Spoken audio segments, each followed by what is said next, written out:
ಇನ್ನು ಉಳಿಕಿದ ಕೆಲಸ ನಾವು ಮಾಡ್ಕೋಬಹುದು. ಇಲ್ಲ ಅಂತಂದ್ರೆ ಮತ್ತೆ 2 ಆಳು ನಾವು ನೀರು ಹಾಸಕ್ಕೆ ಹಚ್ಚಬೇಕಾಗ್ತೈತಿ.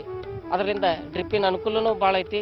ಆಮೇಲೆ ಪಪ್ಪಾಯ ಬೆಳೆಯೋದ್ರಿಂದ ರೈತರಿಗೂ ಭಾಳ ಒಂದು ಒಳ್ಳೆಯ ಆದಾಯ ಬರುವುದರಲ್ಲಿ ಸಂದೇಹವಿಲ್ಲ. ಪ್ರಗತಿಪರ ರೈತರಾದ ಶ್ರೀ ಬಸವರೆಡ್ಡಿ ನಿಂಗರೆಡ್ಡಿ ರೂಗಿಯವರು ಧಾರವಾಡ ಜಿಲ್ಲೆ ನವಲಗುಂದ ತಾಲೂಕಿನ ಸೊಟಕ್ನಾಳ್ ಗ್ರಾಮದ ನಿವಾಸಿ. ಮನಸ್ಸಿದ್ದಲ್ಲಿ ಮಾರ್ಗ ಎಂಬಂತೆ ಇವರು ತಮ್ಮ ಗ್ರಾಮದಲ್ಲಿ ಹರಿಯುತ್ತಿದ್ದ ಬೆಣ್ಣೆ ಹಳ್ಳದಿಂದ ಪೋಲಾಗಿ ಹೋಗುತ್ತಿದ್ದ ನೀರನ್ನು ತಮ್ಮ ಜಮೀನಿನ ಕೃಷಿ ಹೊಂಡಗಳಲ್ಲಿ ಸಂಗ್ರಹಿಸಿ ಆಧುನಿಕ ಭಗೀರಥರೆನಿಸಿದ್ದಾರೆ. ಧಾರವಾಡ ಕೃಷಿ ವಿಶ್ವವಿದ್ಯಾಲಯದ ವಿಜ್ಞಾನಿಗಳ ಮಾರ್ಗದರ್ಶನದಲ್ಲಿ ತಮ್ಮ ಜಮೀನಿನ 7 ಎಕರೆ ಪ್ರದೇಶದಲ್ಲಿ ಕೃಷಿ ಹೊಂಡಗಳನ್ನು ನಿರ್ಮಿಸಿ ಬರಗಾಲವನ್ನು ಮೆಟ್ಟಿ ನಿಂತು 43 ಎಕರೆ ಜಮೀನಿನಲ್ಲಿ ಈರುಳ್ಳಿ ಹಾಗೂ 10 ಎಕರೆ ಜಮೀನಿನಲ್ಲಿ ಕಬ್ಬನ್ನು ಬೆಳೆದು ಯಶಸ್ಸನ್ನು ಕಂಡಿದ್ದಾರೆ. ಈ ಆಧುನಿಕ ಭಗೀರಥ ರೈತನ ಯಶೋಗಾಥೆಯನ್ನು ಸವಿಸ್ತಾರವಾಗಿ ತಿಳಿಯೋಣ. ಬೆಣ್ಣೆಹಳ್ಳದಿಂದ ನಾವು ಇಲ್ಲಿ ಅರೆ ನೀರಾವರಿ ಇದ್ದು ಬೆಣ್ಣೆಹಳ್ಳದಿಂದ ನೀರು ಹೋಗೋದನ್ನು ಏತ ನೀರಾವರಿ ಮಾಡಿಕೊಂಡು ಪಂಪ್ಸೆಟ್ ಮುಖಾಂತರ ನಾವು ಲಿಫ್ಟ್ ಮಾಡಿಕೊಂಡು ಇದನ್ನು ನಮ್ಮ ಹೊಲದಲ್ಲಿ ಒಂದು ದೊಡ್ಡ ದೊಡ್ಡ ಕೆರೆಗಳನ್ನು ಮಾಡಿದ್ದೀವಿ. ಒಂದು ಎಕರೆದ್ದು 2 ಎಕರೆದ್ದು 3 ಎಕರೆದ್ದು ನಮ್ಮ ಅನುಕೂಲ ತಕ್ಕ ಒಂದು ಕೆರೆ ಮಾಡ್ಕೊಂಡಿದ್ದೀವಿ. ಮಾಡಿಕೊಂಡು ಅಲ್ಲಿ ನೀರು ಸ್ಟಾಕ್ ಮಾಡಿಕೊಂಡು ನಮ್ಮ ಈರುಳ್ಳಿ ಹಾಗೂ ಕಬ್ಬು ಬೆಳೆಯಲಿಕ್ಕೆ ಅನುಕೂಲ ಮಾಡ್ಕೊಂಡಿದ್ದೇವೆ ಸರ್.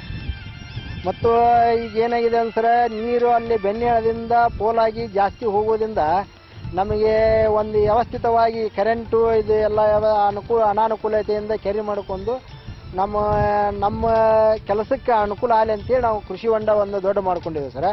ಈ ಕೃಷಿ ಹೊಂಡ ಮಾಡ್ಕೊಳ್ಳೋಕ್ಕೆ ನಮಗೆ ಬೆಳವಟಿಗೆ ಫಾರ್ಮ್ನಿಂದ ಕೃಷಿ ವಿಜ್ಞಾನಿಗಳಾದ ಅಂತೇಕ ಈಗ 3 ವರ್ಷದ ಹಿಂದೆ ಹೋಗಿ ಒಮ್ಮೆ ಸಲಹೆ ಕೇಳಿ ಬಂದಿದ್ದೀವಿ ಸರ್. ಅವ್ರು ಮಾಡ್ಕೊರಿ ನಿಮ್ಮ ಅಂತೇಳಿ ಹೇಳಿದರು. ಆ ಪ್ರಕಾರ ಒಬ್ಬರು ಇಂಜಿನಿಯರ್ ಕರೆಸಿ ಇದು ನೀರು ಕುಡಿತೈತೋ ಇಲ್ಲೋ ಈ ಭೂಮಿ ಅಂತೇಳಿ ವಿಚಾರ ಮಾಡಿ ಇಲ್ಲಿ ಬಂದು ಇದನ್ನು ನೋಡಿಕೊಂಡು ನಮ್ಮ ನೀರು ಜಾಸ್ತಿ ಕುಡಿಲಾರ್ದಕ್ಕೆ ಇಲ್ಲೊಂದು ದೊಡ್ಡ ನಾವು ಆಲ್ಮೋಸ್ಟ್ ಅಲ್ಲಿ ಎಲ್ಲ ರೈತರು ನಾವು ದೊಡ್ಡ ಕೃಷಿ ಹೊಂಡನ ಮಾಡ್ಕೊಂಡಿದ್ದೀವಿ ಸರ್. ಬರಗಾಲದೊಳಗೆ ನನಗೆ ಏನಿಲ್ಲ ಅಂದರೂ ಈ ನನ್ನ ಕೆರೆಯಲ್ಲಿ 7 ಎಕರೆ ಕೆರೆ ಅದಾವಂದ್ರೂ ನೀರು ಕಮ್ಮಿ ಬಿತ್ತು ಸರ್. ಯಾಕಂದ್ರೆ 43 ಎಕರೆ ಉಳ್ಳಾಗಡ್ಡಿ ಹಾಕಿದ್ದೀನಿ ಸರ್, 10 ಎಕರೆ ಕಬ್ಬು ಹಾಕಿದ್ದೆ. ಹಿಂಗಾಗಿ ನೀರು ಕಮ್ಮಿ ಆಯ್ತು ಸರ್. ಅದಕ್ಕೆ ಆದರೂ ಏನೈತಿ ಇದು ಒಂದು ಸವಾಲಂತ ಸ್ವೀಕಾರ ಮಾಡಿ ಈ ಸಲ ನಾವು ಇಷ್ಟು ಇಳುವರಿ ಪಡಿಬೇಕಂತೇಳಿ ಮಾಡಿದ್ದೇವೆ ಸರ್. ಆದರೂ ಹೋದ ವರ್ಷದ ಕಂಪೇರ್ ಮಾಡಿದರೆ ಈ ವರ್ಷ ಇಳುವರಿ ಒಂದು ಸ್ವಲ್ಪ ಉಳ್ಳಾಗಡ್ಡಿ ಕಮ್ಮಿ ಆಗಿದೆ ಸರ್. ಅಂದರೆ ಒಂದು 40ರಿಂದ 50 ಕ್ವಿಂಟಲ್ ಬೀಳೋ ಸಾಧ್ಯತೆ ಐತೆ ಸರ್. ಈಗಿನ ಕಟಾವು ಮಾಡಾಕತ್ತಿದ್ದೀವಿ. ಆಮೇಲೆ ತಮ್ಮ ಎಲ್ಲ ನೋಡಿದರೆ ಇಲ್ಲಿ ಎಲ್ಲ ಉಳ್ಳಾಗಡ್ಡಿ ಕಿತ್ತು ಹಾಕಿದ್ದೀವಿ. ಎಲ್ಲ ಚಲೋ ಐತೆ ಸರ್. ಹಿಂಗೈತಿ ನಮ್ದು ಇಲ್ಲಿ ಈರುಳ್ಳಿ ಬೆಳೆಯೋಕೆ ಒಂದು ಎಕರೆಗೆ 25ರಿಂದ 28 ಸಾವಿರ ರೂಪಾಯಿ ತನಕ ಖರ್ಚು ಬರ್ತದೆ ಸರ್. ಹಂಗಾಗಿ ಈ ವರ್ಷದ ರೇಟ್ ನೋಡಿದರೆ ಆಲ್ಮೋಸ್ಟ್ ಆಲ್ ಚಲೋ ಸರ್. ಈಗ ಯಾಕಂದ್ರೆ 3,500ರಿಂದ 4,500 ಸಾವಿರ ರೇಟ್ ಇದೆ ಸರ್. ನಂದು ಅವರೇಜ್ 3800 ಹಿಡಿದ್ರು ಒಂದು 50 ಕ್ವಿಂಟಲ್ ಅಂದ್ರೆ 1,50,000 ರೂಪಾಯಿ ಆಗ್ಬೋದು ಸರ್. 10 ಎಕರೆ ಪ್ಲಾಟ್ ಇದೆ ಸರ್. ಇದನ್ನ ಏನೈತಿ ಅಂದರೆ 4 ದಿವಸಕ್ಕೊಮ್ಮೆ 5 ಎಕರೆಗೆ 4 ತಾಸು 5 ಎಕರೆಗೆ 4 ತಾಸು ನಾವು ನೀರು ಬಿಡ್ತೇವೆ ಸರ್. ಇದು 1 ಸೆಕೆಂಡಿಗೆ 50,000 ಲೀಟ್ರ್ ಡಿಸ್ಚಾರ್ಜ್ ಇದೆ ಸರ್. ಇದು 50,000 ಲೀಟ್ರ್ ಡಿಸ್ಚಾರ್ಜ್ ಅಂದ್ರೆ 4 ದಿವಸಕ್ಕೊಮ್ಮೆ ಅಂತಂದ್ರೆ 5 ಎಕರೆಗೆ ಏನಿಲ್ಲ ಅಂತಂದ್ರು 4 ತಾಸು ಅಂದ್ರೆ 2 ಲಕ್ಷ ಲೀಟ್ರ್ ನೀರು ಹೋಗುತ್ತೆ ಸರ್. ಅಂದರೆ 10 ಎಕರೆಗೆ 4 ಲಕ್ಷ ಲೀಟ್ರ್ ನೀರು ಹೋಗುತ್ತೆ. ನನ್ನ ಕೆರೆಯಲ್ಲಿ ಒಟ್ಟು ಹೆಚ್ಚು ಕಡಿಮೆ ಒಂದು 2 ಕೋಟಿ ಚಿಲ್ಲರೆ ಲೀಟ್ರ್ ನೀರಿದೆ ಸರ್.